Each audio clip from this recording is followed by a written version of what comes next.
इस संसार में जब हर सहारा टूट जाता है, तब केवल एक ही शक्ति साथ देती है, भगवान पर विश्वास।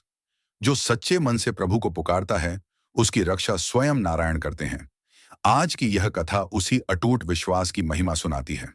एक बार एक ब्राह्मण अपनी ब्राह्मणी सहित मार्ग में चला जा रहा था। कुछ दूर पर उसे 4 डाकू मिले। ब्राह्मणी पर आभूषण देखकर वे कपट से मधुर वचन कहने लगे कि हे महाशय जी, आपने कहाँ को प्रस्थान किया है? ब्राह्मण ने अपने पहुंचने का निर्दिष्ट स्थान उन्हें बता दिया। तब डाकू बोले कि हे महाराज जी, हमको भी वहीं पहुंचना है जहां आपने गमन किया है। अस्तु हम और आप साथ साथ चलें तो बहुत अच्छा हो। यह सुन ब्राह्मण ने विचार किया कि इकला चलिए ना घाट। अस्तु यह सोच उनसे कहा कि चलिए, हमारे लिए तो लाभ ही है, क्योंकि आप इस मार्ग से पूर्ण परिचित होंगे और साथ साथ मार्ग भी अच्छी भांति ज्ञात हो जाएगा। ऐसा कहकर ब्राह्मण, ब्राह्मणी और चारों डाकू साथ हो लिए। आगे एक सघन वन में जाकर डाकुओं ने मुख्य मार्ग छोड़कर एक पगडंडी पर पदार्पण किया। यह देख ब्राह्मण के हृदय में कुछ भय उत्पन्न हुआ और वह दोनों ठगों का साथ छोड़कर खड़े हो गए। तब चारों ठग दाहिने से कहने लगे कि महाशय जी, आप हमारे साथ क्यों नहीं आते?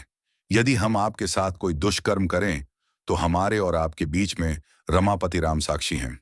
यह सुनकर ब्राह्मण को विश्वास हो गया और वह डाकुओं के साथ चल दिया।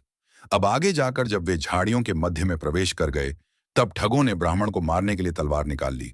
यह कौतुक देखकर ब्राह्मण और ब्राह्मणी कहने लगे कि हे ठगो, जो तुमको लेना हो सो हमसे मांग लो, परंतु हमारे प्राणों को न हरिए।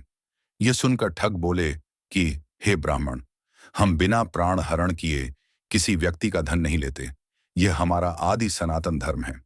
यह सुनते ही वह दोनों, ब्राह्मण ब्राह्मणी समेत, रोने लगे और कहने लगे कि हे चराचर के स्वामी, भक्त वत्सल, मर्यादा पुरुषोत्तम भगवान, आप ही हमारे और इनके मध्य साक्षी थे। यदि आज आपने आकर न्याय न किया तो फिर आपको मर्यादा पुरुषोत्तम, घट घटवासी, करुणा निधान, भुवनेश्वर, दया के समुद्र और कल्याणकारी कहना वृथा है।